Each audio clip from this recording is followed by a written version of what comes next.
In New Thought communities around the country today, there are those that are celebrating Mother's Day and there are those that are not. Surprised? For some, this can be a tough day. For some, it can be a horrible, no good, very rotten day. The promise of what Mother's Day is to celebrate one of those most sacred of relationships, but they're human relationships. And I'm sure that if we went around the room, every one of us here would agree that one of the most difficult things we've perhaps ever done in this life is human relationships. They come in all different sizes, all different shapes, all different colors, all different ways. It's like an infinite color of jelly beans. And I don't know about you, but when it gets down to the black jelly beans in the bowl, I'm out of there. It's just not. There's some things I cannot stand in life. Coffee is one of them. Dark licorice is another. Oh. Ew. My prayer for each of you is that the relationship you have with your mother, whether on this side of the veil or on the other side of the veil, is your favorite flavor of jelly bean, not the one that you avoid. This month, our theme is from Compost to Flowers.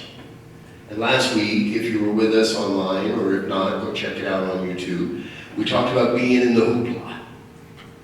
Being in the hoopla and moving from that hoopla to a vision of something more. And today, the title is Visions of Flowers.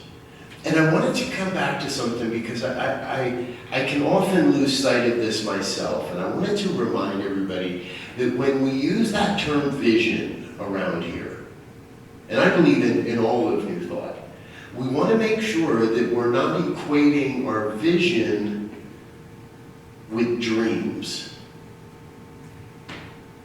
Dreams are the things that are kind of hoped for, right? I hope that I'll be able to accomplish this, or that this will come into my life. I'm not big on dreams. Now sometimes, if we want to get into the deeper metaphysical meanings of our physical dreams, that unwaking time or that non-whatever time we want to call it between our consciousness and our subconsciousness, and some would say that the dreams are our subconsciousness telling our consciousness what to do. I haven't found that in my life. Maybe you have, and if so, cool. When I talk about vision, I talk about something that is already a done deal in the mind of the divine. It's already a done deal. The success of this community, the rebirth of this community, the growth of this community, it's already a done deal in the mind of the divine. We're not here hoping more people walk through that door. We're not here getting down on a bended knee going, oh, please, please, let there be more money in the basket today than there was the last time. No, we declare that. There will be more money in the basket this time than last time. And we'll figure that out in time for the next board meeting and to report back to you. Dreams and hope, to me, are kind of wishy-washy. Hope you have a nice day. But if not, no big deal. It's not on me, right? Hope that goes well for you. How about I trust? I trust you're going to have a great day today. I trust that procedure is going to go well. I trust that inspiration that you need to take that next project, that next thing, that next idea forward, I trust that that's coming into your life.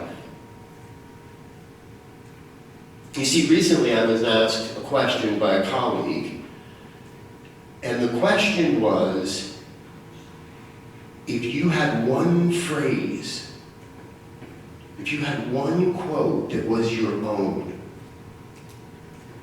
and that people would ascribe to you forevermore, would be found in the archives of New Thought forever, what would that one quote be? I thought about it a minute. I said, that's easy. She said, it's easy? I said, yeah, it's easy. But you might have to hear it a couple times. Okay, lay it on me. Everything necessary for the complete fulfillment of your life's mission comes into your life exactly as necessary. Do you want to hear that one again? I'll slow it down a little for you. Everything necessary, think about that, everything necessary for the complete fulfillment of your life's mission. Now this presumes that you understand and know what your life's mission is. Everything necessary for the absolute fulfillment of your life's mission comes into your life exactly as it is necessary. Rebecca came into our lives today exactly as it was necessary. So that you didn't have to listen to me fumble around with my phone and a Bluetooth speaker and behind the altar trying to figure out what song to play next. Exactly as necessary. The universe provided. And what that means is that if there's something that isn't in my life, it's probably not necessary. Might be a desire. Might be something we hope for. Might be a dream. But we don't need those things. All we need is vision. A sense of vision of what is already out there waiting for us. So, to come back to the original title, Visions of Flowers, it is Mother's Day. I did have a wonderful conversation with my mother today. And we got to chat. We got to chat about some of the tough things in life. We got to chat about some of the things that are going well. And then somehow the conversation turned not to my relationship with my mother, but of all things, my relationship with my mother-in-law. Many of you probably noticed Laura's not here with us today. She's back in New Hampshire. It's time to spend some time back home doing some more work and being with Mom. And we felt that it would be just right and proper for her to be home on a Mother's Day because it's been a few years since she's had a chance to be there on Mother's Day. Well, we make the phone calls and maybe it's for breakfast or maybe it's over brunch or maybe it's later in the evening. Some years I've even tried to see if I could be the last one to call after all my other siblings. There is a little honor in being the last one to say Happy Mother's Day every year. You get the final word. But she asked me about my relationship with my mother-in-law. And I don't share about her very often, but she has been a gardener and has an amazing piece of property up in New Hampshire that is just so many flowers, so many various flowers. And she ran a perennial business off the property for many years. And they don't do that anymore, but the flowers are still there. And so I have Laura send me pictures of the flowers when she's visiting. And it's not like we don't have about 1 million pictures of the flowers of this garden. I've got pictures from 20 years running of this garden. But all the colors are still there. All the various different colors. And there's been some interlopers, some wildflowers that have found their way into the rows now that we don't do quite as much maintenance on the gardens. And there's been some new ideas that have emerged within the gardens, and there's been some things that have just been kind of left to go fallow. what I know and what I'm reminded by is that every flower in that garden is necessary for the complete fulfillment of that garden. All the different colors, the different shapes are absolutely necessary. And that's what I want everybody to remember today as we move into our potluck, as we go about our week, as we do all the things that come to us this week. Who you are and how you show up in the world is vital. It is absolutely vital to the evolution of new thought, to the evolution of human consciousness, to the evolution of our existence on this planet. And I've been to places where I say that, and people are like, who, me? No, you're not talking about me. Yeah, I'm talking about you. I'm talking about every one of us. We are the flowers. But we have to hold a vision that says, I am capable, I am enough, I am involved, I am committed, I am here, I am part of what is emerging in the world. Anybody ever feel like that might be a little difficult? You don't have to raise your hands, please. And I imagine and I trust that many of you in the room know exactly where I'm going with all this. All comes back to the same thing. Community.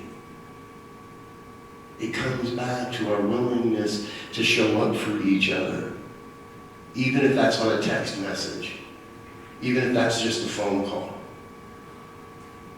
Even if that's saying yes to a gig you had no idea was coming. That willingness to say yes to the vision that we are revealing together. I'd like to share what I believe in this room some will find to be incredibly good news. We're almost done with the first stage of our visioning project.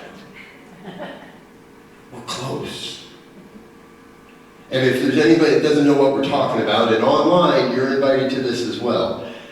Every other week, for the last few months, a group of us has been getting together on Thursday evenings for an hour. We've been good about keeping it under an hour, right? And get an amen to that? We've been keeping it under an hour. And we are using the visioning process, using the process of meditative inquiry, moving into a meditative state, asking a series of questions, and recording our responses. Now, the tough part gets from taking those responses from our journal and we scratch them down to get them in the computer so that we can do something with them. And I'm the worst offender. But the good news is they're in our journals. They didn't go anywhere. Those notes, those answers, the vision, the revelation of what this community is becoming, it hasn't gone anywhere. It's sitting right there in our notes. And we've got a couple more sessions we're going to do in the visioning process in our first initial visioning. And then we're going to take a little bit of time to start deciphering those notes. To go through and look at the commonalities that are emerging. The things that are saying, hey, pay attention to me. I'm a bright red flower in this sea of orange here, and I want you to notice this thing, this idea, this concept of how we grow together, how we evolve and emerge into what's coming next for this community. So the visioning process, we're almost done with the first section, and then we're going to get into deciphering it a little bit, sifting it down, finding some of the themes and the commonalities, and we're going to continue to vision together, just not quite as often. And we'll do a little bit of work on bringing these ideas together, because we're never going to stop that search. We're never going to stop looking for the next garden, the next flower. The visioning, the process will continue. But we get to step into a space of taking action. We get to step into that place of saying, here's some real data we can use. Here's some solid ideas on how we make ourselves more welcoming to other folks, how we get the word out, how we not go out there and chase people to get in here, but how we create a consciousness that is so irresistible. People are just begging to know how they can get a dish into the potluck. Where people are just practically falling over themselves to get in here. And it's not because our food is that good. Let's be truthful with each other. We got a lot of desserts today and not much in substance. I expect everybody's participation and appreciate your help in getting rid of all that sugar that's in the back room tonight. Looks good though, I gotta say, it looks good. And we might, in this process, we might find out that maybe Boulder Valley's best potluck is not the thing to do. It's not the idea that's going to work. But I'm confident. I have trust. I have a deep trust. A deep sense of assurance that what does reveal itself is what's going to be necessary. What's going to be the highlight. What's going to be the thing that helps this community step into a grander expression of itself. Everything necessary for the complete fulfillment. Not just partial fulfillment. Not just half the room filled up. Not just an extra couple of bucks in the basket. Not just one loving musician on an emergency standby. I'm not big on choirs, but it begs for it. A whole band full of people up there on Sunday afternoons. Everything necessary for the complete fulfillment of the high vision, the grand mission, the most important reason this community is on the planet is come into this community exactly as it's been necessary. And it's been happening for 25 years. I can't imagine why it would stop now. It's just getting going, if you ask me. I mean, come on, how many of us really knew who we were at 24?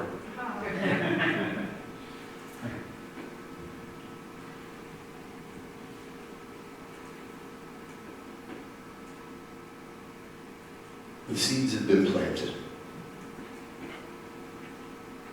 The gardens have been tended. Now it's time to bloom. Now it's time to flower. Now it's time to stand up and say, yes, I'm in. Let's bring this new thought message to Lafayette and beyond. In a world where there is no time or space, I'm pretty sure Broomfield ain't too far to get here on a Sunday afternoon. You can carpool with me up from Arvada. What the heck? In a world where there is no time or space, Thornton is not too far to get here on a Sunday afternoon. If you know you're coming here for community, if you know that what you're going to get is something that you can use, something that serves, something you can use to take out and make your life even better. You with me? And I invite you to close your eyes and take a deep breath. Don't worry about holding it for 4 seconds or how long, or just a square breath or a round breath or an echoing breath. Just take a breath.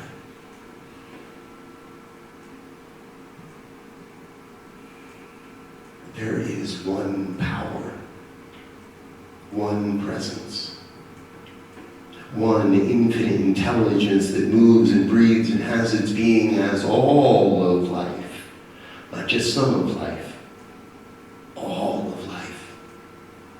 Every furry creature, every scaly creature, winged creature, scary creature, creepy crawly creature, every human being, every form of life on this planet, part of the one, that oneness that is revealing itself perfectly as your life, as my life, as all life. So I invite each one here to sink into that place that knows That place within yourself that knows who you are. Mother, father, brother, sister, sibling, aunt, cousin, uncle, partner. That place that knows you better than you know you. Let yourself be there. It is in this state of oneness that we come to recognize this truth not only for our own lives, but for everyone around us. That deep recognition that the person on your left, the person on your right, in front, behind, out on the street, the person you'll see in the store later this evening, each one absolutely vital, absolutely necessary to the evolution of human consciousness. We each bring our unique set of gifts and skills and talents to this thing called life. And now, today, this day is the day to say yes to using those skills in a grander way, to use those ideas in a more impactful way, to stand in the midst of it all and say, here too there is God. Here too there is the One. It is here, too, that we shall serve.